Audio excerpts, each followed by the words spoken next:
देवभूमि में कोरोना की रफ्तार में आई कमी। 24 घंटे में आए 11 नए संक्रमित मामले। एक भी मरीज की मौत नहीं हुई। 16 मरीज ठीक होकर अपने घर को वापसी गए। सक्रिय मामलों की संख्या 156 तक पहुंची।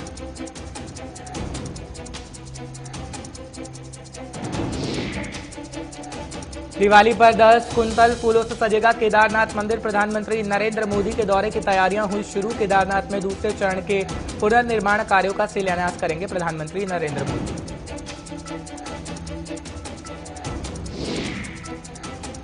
उत्तराखंड के सीएम ने उत्तराखंड वासियों को दी नई सौगात। सड़कों के निर्माण के लिए सीएम ने 1 करोड़ से ऊपर वित्तीय स्वीकृति दी। पिथौरागढ़ में पेयजल योजना के लिए 22 करोड़ 28 लाख रुपए दिए गए हैं। सीएम धामी का लोगों ने किया शुक्रिया।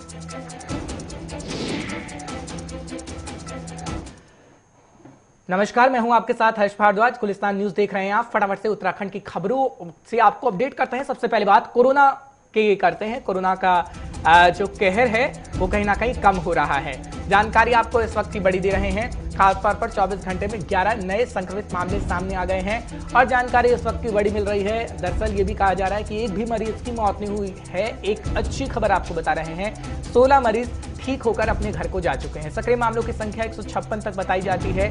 बड़ी जानकारी इस वक्त उत्तराखंड से आपको दे रहे हैं क्योंकि मामलों में बेहद कमी आ रही है। कोरोना का जिक्र हम लगातार इसलिए करते हैं ताकि आपके जहन में रहे कि कोरोना हमारे बीच से गया नहीं है। हालांकि कोरोना को लेकर बातें जरूर कम हो गई हैं और कोरोना को लेकर हालात जरूर सामान्य होते हुए नजर आ रहे हैं, लेकिन कोरोना हमारे बीच से गया नहीं है। आपको मास्क लगा के रखना होगा, सोशल डिस्टेंसिंग का पालन करिए, जितना हो सके सैनिटाइजर का इस्तेमाल भी करिए। और जानकारी उत्तराखंड से खैर हम आपको दे रहे हैं क्योंकि देवभूमि के अंदर ये कहा जा रहा है कि तकरीबन 5 से 6 महीने हो गए हैं, एक भी मरीज की मौत नहीं हुई है। 16 मरीज ठीक होकर घर जा चुके हैं। सक्रिय मामलों की संख्या 156 तक बताई जाती है। इस वक्त की ताजा जानकारी, बड़ी खबर आप तक पहुंचाने की पूरी कोशिश कर रहे हैं।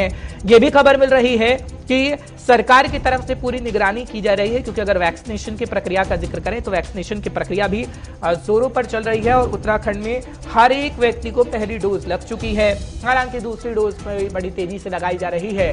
और बात अगर हम करें पुष्कर सिंह धामी की, तो पुष्कर सिंह धामी ये कह रहे हैं कि कोरोना जड़ से खत्म कुछ ही दिनों के अंदर हो जाएगा। फिलहाल अगर बात करें जिस तरीके से मरीजों की संख्या आ रही है उससे हालांकि यही लग रहा है क्योंकि तकरीबन 15 से 16 मरीज ही रोज उत्तराखंड के अंदर आ रहे हैं और ये संख्या और भी घट जाएगी। ये सीएम की तरफ से दावा ठोका जा रहा है। फिलहाल एक्टिव मामलों की संख्या के जिक्र करते हैं तो एक्टिव मामलों की संख्या 156 तक जा पहुंची है। और आपको खबर इस वक्त की बड़ी बता रहे हैं कि देवभूमि में किस तरीके से कोरोना अपना पैर पसार रहा था, लेकिन अब हालात सामान्य होते हुए नजर आ रहे हैं। क्योंकि एक वक्त था जब हरिद्वार में कोरोना के मामले बड़ी तेजी से बढ़ रहे थे, एक वक्त था जब पहाड़ी इलाके चमोली में कोरोना के मामले बड़ी तेजी से बढ़ रहे थे, लेकिन अब मामले बेहद कम आ रहे हैं और शहरी इलाकों में ही थोड़े मामले आ रहे हैं। तकरीबन 16 बताए जाते हैं। जो 24 घंटे का आंकड़ा हम आपको बता रहे हैं कि कोरोना के मामले किस तरीके से अब कम हो रहे हैं। फिलहाल उत्तराखंड के अंदर बेहद अच्छी स्थिति कोरोना को लेकर है और सक्रिय मामलों की संख्या 156 तक पहुंचाई जाती है। जिस तरीके से ये खबर दी गई है केंद्रीय स्वास्थ्य मंत्रालय की तरफ से, क्योंकि केंद्रीय स्वास्थ्य मंत्रालय पूरे देश का आंकड़ा जारी करता है और राज्यों के आंकड़े भी बताए जाते हैं। तो उत्तराखंड के अंदर अगर बात करें तो 16 मरीजों की संख्या है सिर्फ, और एक्टिव मामलों की संख्या 156 बताई जाती है। 24 घंटे में तकरीबन 11 नए संक्रमित मामले हैं वो सामने आए हैं और 16 मरीज ठीक होकर घर जा चुके हैं। यानी तकरीबन अगर हम बात करें तो 10 से 15 के बीच ही मामले रोजाना सामने आ रहे हैं और हालात बेहतर नजर आ रहे हैं।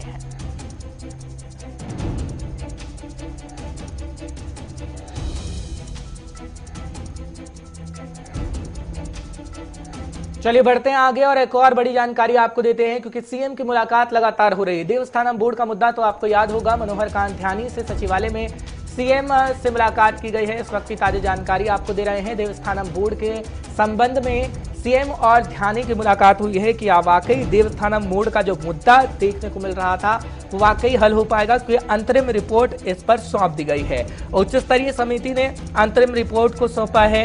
मनोहर कांत ध्यानी ने अंतरिम रिपोर्ट मुख्यमंत्री को सौंप दी है।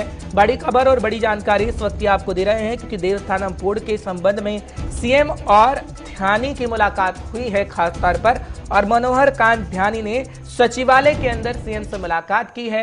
ये तस्वीरें खास तौर पर आपको दिखा रहे हैं कि मुलाकात की गई है और मुलाकात के बाद उच्च स्तरीय समिति की तरफ से अंतरिम रिपोर्ट को सौंप दिया गया है और मुख्यमंत्री को जब रिपोर्ट सौंपी गई है तो आगे आने वाले समय में क्या स्थितियां रहेंगी वो खैर वक्त बता पाएगा। फिलहाल कुछ देर में हमारे संवाददाता जुड़ेंगे तो जानकारी आप तक पहुंचाने का काम करेंगे कि आखिर देवस्थानम बोर्ड को लेकर इस वक्त उत्तराखंड के अंदर क्या चल रहा है। धनराज गर्ग इस वक्त हमारे साथ जुड़ रहे हैं। धनराज, बहुत बहुत शुक्रिया हमारे साथ जुड़ने के लिए। धनराज, क्या स्थिति रहेगी? क्या देवस्थानम बोर्ड का जो मसला कई दिनों से चल रहा है वो पहले ही हल हो जाएगा? पहले हल होने का मतलब यह है कि 2022 से पहले अगर हल हो जाए तो बीजेपी के लिए बेहद अच्छा साबित होगा ये। जी बिल्कुल, हर जिस तरीके से देवस्थानम बोर्ड का मुद्दा एक बड़ा मुद्दा बनकर उत्तराखंड में उभर रहा है और तमाम विपक्ष भी देवस्थानम बोर्ड को लेकर लगातार सरकार पर निशाना साध रहे हैं, तो वहीं तीर्थ पुरोहित भी लगातार नाराजगी साफ तौर पर देखी जा रही है। आपने देखा होगा कि किस तरीके से तीर्थ पुरोहित धरना प्रदर्शन करते हुए नजर आए और तमाम तरह के जो नाराजगी है वो नाराजगी जाहिर उन्होंने की थी, जिसके बाद मुख्यमंत्री पुष्कर सिंह धामी ने एक कमेटी बनाई थी और जिसके बाद उसकी रिपोर्ट आज आ चुकी है और वो रिपोर्ट आज मुख्यमंत्री पुष्कर सिंह धामी को सौंप दी गई है। और मनोहर जी ने साफ तौर पर वो रिपोर्ट आज मुख्यमंत्री पुष्कर सिंह धामी को सौंपी है। अब देखने वाली बात होगी कि क्या 2022 के चुनाव से पहले ये मुद्दा हल हो पाता है या नहीं हो पाता है, क्योंकि हर साहब को बता दें कि 2022 का चुनाव नजदीक है, तो कहीं ना कहीं बीजेपी के लिए एक बड़ी टेढ़ी खीर साबित होगी यदि ये मुद्दा हल नहीं होता है। तो इसलिए बीजेपी को ये 2022 के चुनाव से पहले हल करना होगा, तभी बीजेपी इसमें जो तीर्थ पुरोहित है उनको नाराजगी दूर कर पाएगी। जी ठीक है धनराज, बहुत बहुत शुक्रिया तमाम जानकारी पहुंचाने के लिए, दर्शकों को अपडेट रखने के लिए। फिलहाल इन तस्वीरों को देखिएगा और इस तस्वीर से यही कयास लगाए जा सकते हैं कि आगे आने वाले समय में देवस्थानम बोर्ड का मुद्दा जो गरमाया हुआ था वो हल हो सकेगा। फिलहाल जानकारी एक और आपको देते हैं, क्योंकि सीएम की तरफ से लगातार सौगात दी जा रही है और सीएम धामी ने उत्तराखंड वासियों को नई सौगात देने का काम किया है। खबर बड़ी है, सीएम की तरफ से लगातार सौगातें दी जा रही हैं। सड़कों के निर्माण के लिए 1,62,00,000 वित्तीय स्वीकृति दे दी गई है। हालांकि खासकर पिथौरागढ़ में पेयजल योजना फेज 2 के लिए 22,28,00,000 रुपए दिए गए हैं। ये खबर आपको बता रहे हैं, सीएम धामी ने कई योजनाओं को स्वीकृति दे दी है। सौगातें मिल रही हैं लगातार लोगों को और लोगों को सीधा सीधा इसका फायदा होगा, क्योंकि अगर हम बात करें तो गड्ढा मुक्त सड़कों की बात पहले से ही सीएम कह चुके हैं। हालांकि पेयजल योजना फेज 2 की अगर बात करते हैं तो उसके लिए भी 2 जो फेज चल रहा है इस वक्त, उसके लिए 22,28,00,000 रुपए दे दिए गए हैं और सीएम धामी ने कई परियोजनाओं को स्वीकृति दे दी है। फिलहाल इन तस्वीरों को आप देखिएगा, क्योंकि लगातार बैठकों का दौर हो रहा है और उसमें कई सौगातें जनता को दी जा रही है। इस वक्त की बड़ी खबर, बड़ी जानकारी हम आप तक पहुंचाने की कोशिश कर रहे हैं। उच्च स्तरीय समिति ने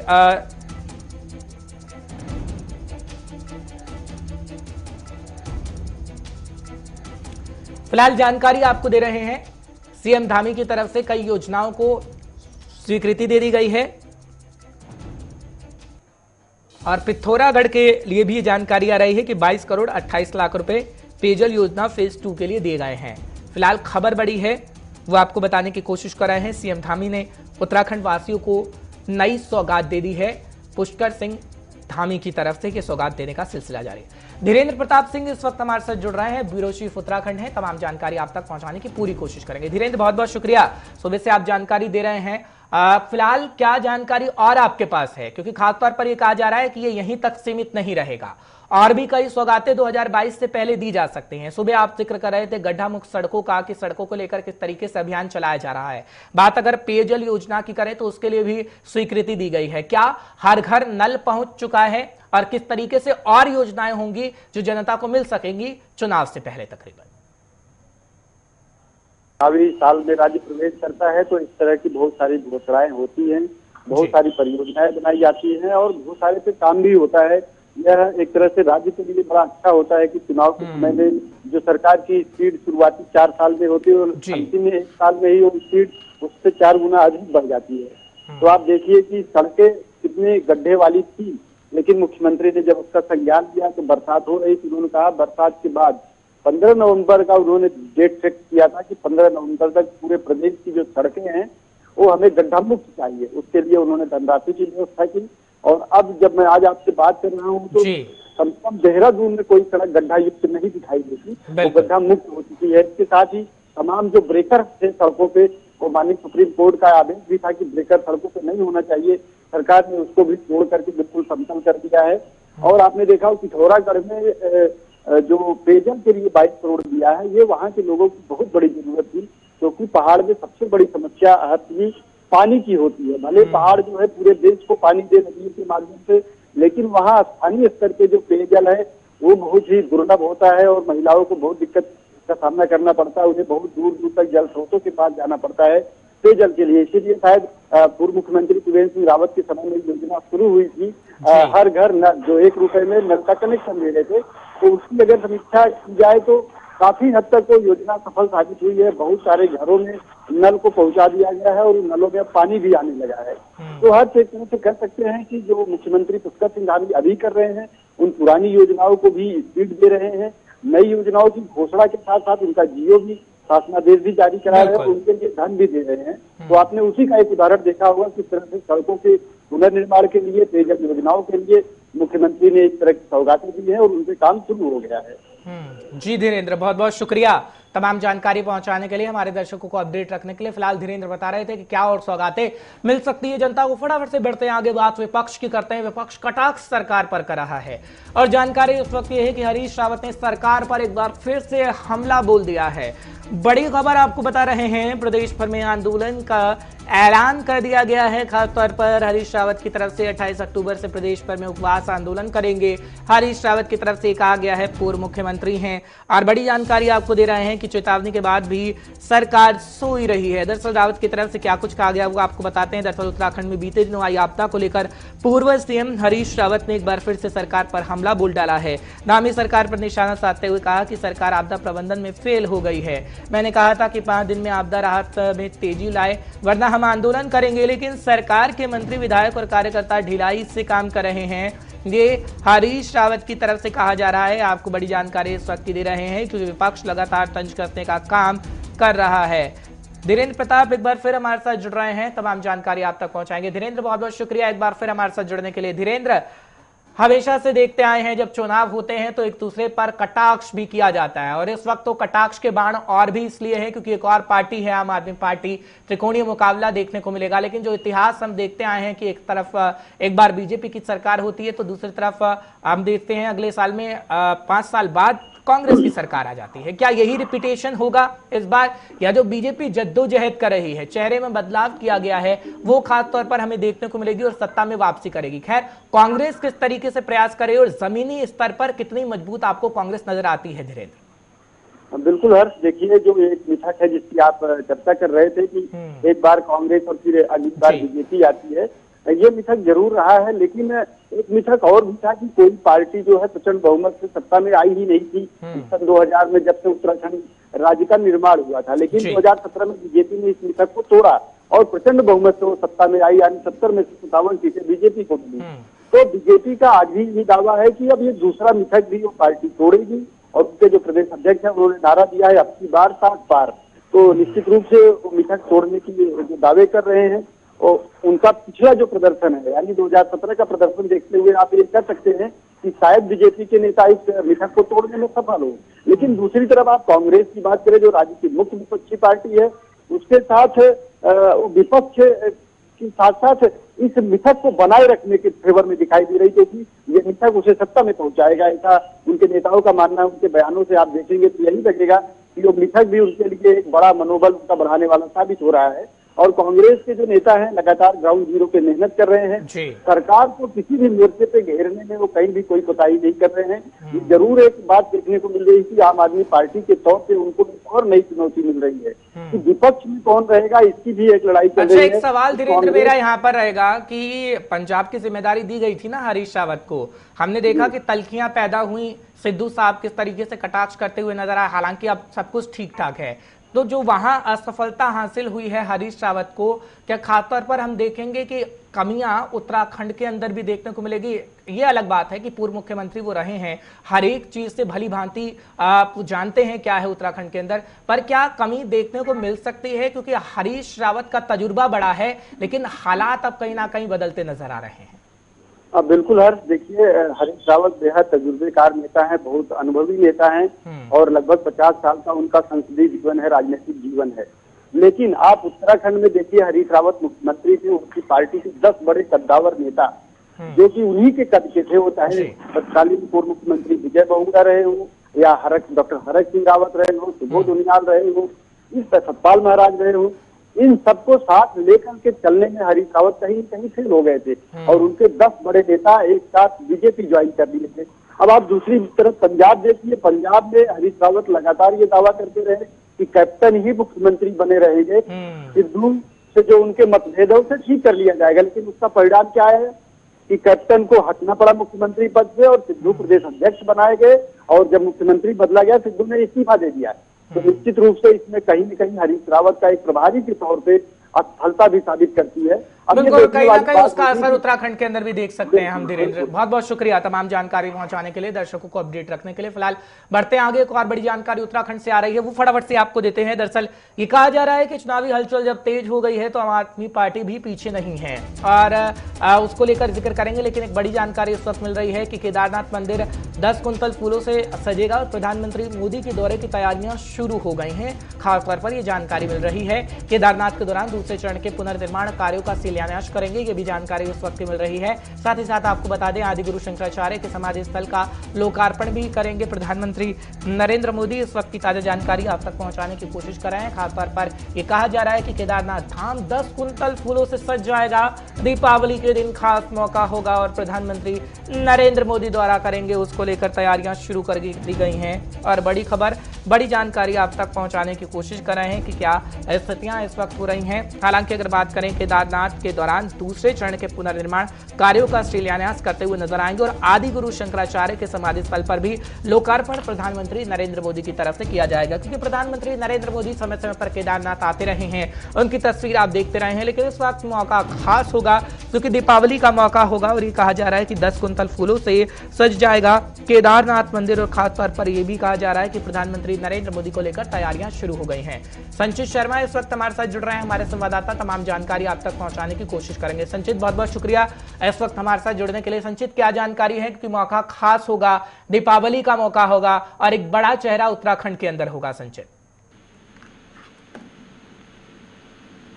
जी देखिए हर्ष, मैं बिल्कुल आपको बताना चाहूंगा कि दीपावली का मौका है और जिस तरीके से केदारनाथ प्रधानमंत्री का ड्रीम प्रोजेक्ट माना जाता है तो उसी के रूप में आप देखिए कि लगातार जो तैयारियां हैं केदारनाथ में की जा रही है, क्योंकि चाहे वो केंद्र के मंत्री हों, चाहे वो उत्तराखंड के मुख्यमंत्री हों, चाहे वो तमाम राज्य के नेता हों, उनका एक रुझान उत्तराखंड की तरफ रहता है और 4 धाम को लेकर के केदारनाथ के ऊपर ज्यादा विशेष ध्यान रहता है। तो कहीं ना कहीं केदारनाथ को लेकर जो 2013 में आपदा आई थी, कांग्रेस की सरकार थी, तो वहां पर जो तमाम चीजें थी, जो तमाम इंफ्रास्ट्रक्चर था, तब तहस नहस हो गया था। तो उसको लेकर के जो पुनर्निर्माण का कार्य चल रहा था उसकी मॉनिटरिंग लगातार स्वयं मुख्यमंत्री भी करते रहे हैं, चाहे पूर्व के मुख्यमंत्री हो, चाहे अभी के जो वर्तमान के मुख्यमंत्री हैं पुष्कर सिंह भी, वो भी करने गए थे कुछ दिन पहले। तो उससे अंदाजा लगाया जा रहा था कि मुख्य जो प्रधानमंत्री है उनका दौरा उत्तराखंड के अंदर होगा तो केदारनाथ जरूर जाएंगे, लेकिन वो एम्स का जो ऑक्सीजन प्लांट था उसका शिलान्यास करके वापसी लौट गए थे। लेकिन दोबारा से अब चर्चाएं शुरू हो गई कि प्रधानमंत्री नरेंद्र मोदी उत्तराखंड आएंगे और वो केदारनाथ जाएंगे। तो कहीं ना कहीं देखिए कि जिस तरीके से केदारनाथ में जो पुनर्वास का कार्य चल रहा है, जो पुनर्निर्माण का कार्य चल रहा है, इससे अंदाजा लगा सकते हैं कि आप जो वहाँ पर जो है व्यवस्थाएं देखने के लिए मिल रही थी, जो लोग वहाँ पर थे वो बर्बाद हो चुके थे, उनको कहीं ना कहीं वापसी स्थापित करने का काम केंद्र द्वारा और राज्य सरकार दोनों द्वारा मिलकर कर रहे हैं। और देखिए तमाम तरीके की जो योजनाएं वहाँ चलाई जा रही है, तमाम तरीके के कार्य वहाँ पर, जब प्रधानमंत्री खुद वहाँ पर जाएंगे तो आप लगा सकते हैं इससे अंदाजा कि प्रधानमंत्री का किसी स्थल पे जाना कहीं ना कहीं पर्यटकों का भी रुझान बढ़ाता है और उत्तराखंड की तरफ तो विशेष वैसे ही पर्यटकों का ध्यान रहता है। तो कहीं ना कहीं प्रधानमंत्री वहाँ का दौरा करेंगे, प्रधानमंत्री वहाँ पर जाकर के पुनर्निर्माण का कार्य को देखेंगे, वहाँ पर शिलान्यास करेंगे, वहाँ रुकेंगे, तो तमाम तरीके का जो उत्तराखंड में आने वाले पर्यटक है उनका रुझान बढ़ेगा और वहाँ पे लोगों को स्वरोजगार की तरफ भी उनको बढ़ावा मिलेगा। ठीक है संचित, बहुत बहुत शुक्रिया तमाम जानकारी पहुंचाने के लिए, दर्शकों को अपडेट रखने के लिए। फिलहाल आपको जानकारी इस वक्त की बड़ी दे रहे थे।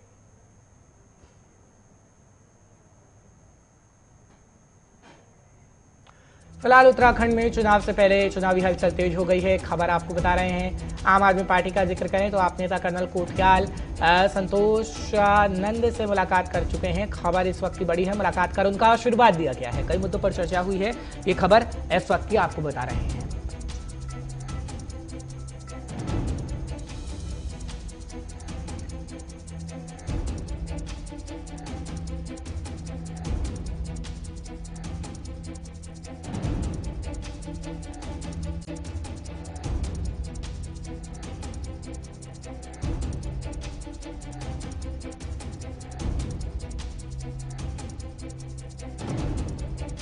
फिलहाल आम आदमी पार्टी से जुड़ी हुई आपको खबर बता रहे हैं और उत्तराखंड से एक खबर है और ये कहा जा रहा है आम आदमी पार्टी की तरफ से कि खास तौर पर उत्तराखंड की जनता जवाब देने का काम बीजेपी को करेगी और कर्नल कोठियाल जो कि सीएम का चेहरा है और आम आदमी पार्टी की तरफ से मैदान में कर्नल कोठियाल को उतारा गया है, उनको लेकर ये बातें कही जा रही हैं। बड़ी जानकारी, बड़ी खबर आपको पहुंचाने की कोशिश कराएं कि कोठियाल क्या कुछ कह रहे हैं।